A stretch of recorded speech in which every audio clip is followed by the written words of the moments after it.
अगर देखा जाए कि हिंदुस्तान के किसी बादशाह ने अपने वक्त में अंग्रेजों को शिकस्त दी थी तो वो टीपू सुल्तान और उनके वालिद हैदर अली थे। और ऐसा माना जाता है कि टीपू सुल्तान ही वो बादशाह थे जिन्होंने सबसे पहले अंग्रेजों के खिलाफ जंग का ऐलान किया।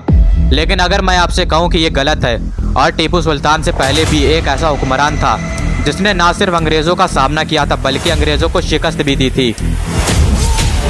और ये हुक्मरान कोई और नहीं बल्कि मुगल सल्तनत के आखिरी सबसे ताकतवर बादशाह औरंगजेब आलमगीर थे। औरंगजेब आलमगीर ने अंग्रेजों को इतनी बुरी तरीके से हराया था कि अंग्रेजों को जमीन में गिरकर अपनी नाक रगड़कर और सर को नीचे झुकाकर औरंगजेब के सामने माफी मांगनी पड़ी थी। आइए जानते हैं कि ऐसे क्या असबाब बने जिसकी वजह से ये नौबत आ गई।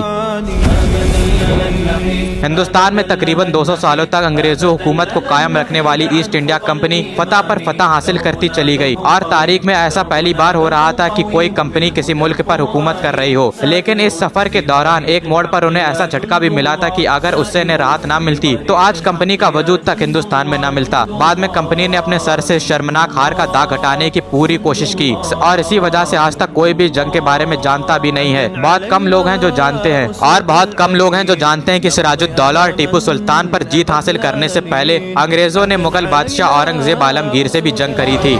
लेकिन इस जंग का नतीजा अंग्रेजों के लिए काफी खतरनाक निकला और आखिरकार अंग्रेजों को अपनी नाक झुकाकर और फर्श पर लेटकर मुगल बादशाह से माफी मांगनी पड़ी थी।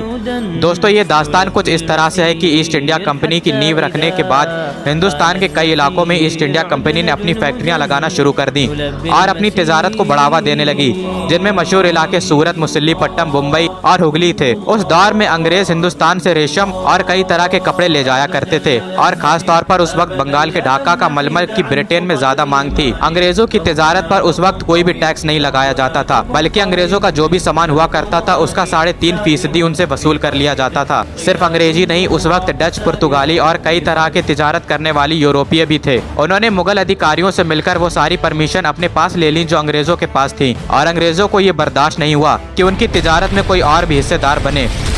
और जब ये खबर लंदन की कंपनी के हेडक्वार्टर में पहुंची तो उनके सरदार जॉर्जिया चाइल्ड के गुस्से की कोई हद नहीं रही और इस गुस्से में उन्होंने एक ऐसा फैसला कर डाला जो कि अजीबो-गरीबी नहीं बल्कि पागलपन था। और वो फैसला ये था कि उन्होंने मुगल सल्तनत के खिलाफ जंग का ऐलान कर दिया। साल 1686 में अंग्रेजों ने हुगली को तहस नहस कर दिया और मुगल सुल्तान औरंगजेब आलमगीर के खिलाफ जंग का ऐलान कर दिया और इसके बाद मुगलों और कंपनी के बीच दुश्मनी बढ़ती गई। लेकिन अंग्रेजों ने पूरी सूरत हाल को गलत समझा और मुगलों की ताकत को कम समझा था। औरंगजेब आलमगीर की हुकूमत में मुगल सल्तनत ईस्ट इंडिया कंपनी की मामूली ताकत पर बहुत भारी था। इस जंग का नतीजा अंग्रेजों के लिए खतरनाक साबित हुआ। उन्हें बंगाल में मौजूद उनकी फैक्ट्रियों से खदेड़ दिया गया और गंगा नदी के एक आइलैंड पर जाकर उन्हें रहने पर मजबूर होना पड़ा जो कि बीमारियों का गढ़ था। मुगलों ने उनकी सूरत, मुसल्लीपट्टम और विशाखापट्टनम में मौजूद फैक्ट्रियों पर भी कब्जा कर लिया और मुंबई में मौजूद उनके किले पर घेरा पड़ गया। ये देखकर कि अंग्रेज अभी भी मुगलों से लड़ने के काबिल नहीं हैं, उन्होंने एक बार फिर झुककर दरबार में हाजिरी लगाई और उन्होंने कहा कि उन्होंने जो गलतियां की हैं उसके लिए उन्हें माफ कर दिया जाए और उन्होंने फिर से हिंदुस्तान में तिजारत करने की भीख मांगी। जाहिर है कि उन्हें सबक मिल चुका था। औरंगजेब आलमगीर से तिजारत के मुतालिक छूट लेने के एक बार फिर उन्होंने चापलूसी का सहारा लिया। मुगल अधिकारियों ने अंग्रेजों की बदमाशियों को माफ कर दिया। वो ये जान भी नहीं सकते थे कि ये छोटी सी दिखने वाली विदेशी कंपनी एक दिन इस पूरे मुल्क के लिए खतरा बन जाएगी।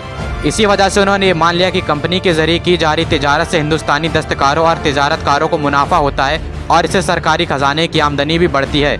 इसके अलावा जमीन पर कमजोर होने के बावजूद अंग्रेज समंदर में काफी मजबूत थे और इसलिए वो ईरान, एशिया, अफ्रीका के साथ होने वाली हिंदुस्तान की तिजारत को और जहाज रानी को पूरी तरह से तहस नहस करने के काबिल थे। इसके बाद जब अंग्रेजों ने औरंगजेब आलमगीर के सामने झुककर और अपना सर नीचे रखकर माफी मांगी तो औरंगजेब आलमगीर ने उस वक्त अंग्रेजों पर 1.5 लाख रुपए का हर्जाना लगाकर उन्हें माफ कर दिया और तिजारत करने की छूट दे दी। लेकिन सोचने वाली बात यह है कि अगर औरंगजेब आलमगीर उस वक्त अंग्रेजों को फिर से तिजारत करने की छूट ना देते तो आज हिंदुस्तान की तारीख क्या होती। उस वक्त सोचा भी नहीं गया होगा कि आज की माफी की वजह से अंग्रेज आगे जाकर इतनी बड़ी ताकत बन जाएंगे कि वो पूरे हिंदुस्तान पर अपनी हुकूमत कायम करेंगे। और अंग्रेजों ने इस जंग को अपनी तारीख से मिटाने की पूरी कोशिश की कि किसी तरह ये किस्सा हिंदुस्तान के लोगों के सामने से हटा दिया जाए और हिंदुस्तान की किताबों से गायब हो जाए। लेकिन तारीख को छुपाया जा सकता है, मिटाया नहीं जा सकता।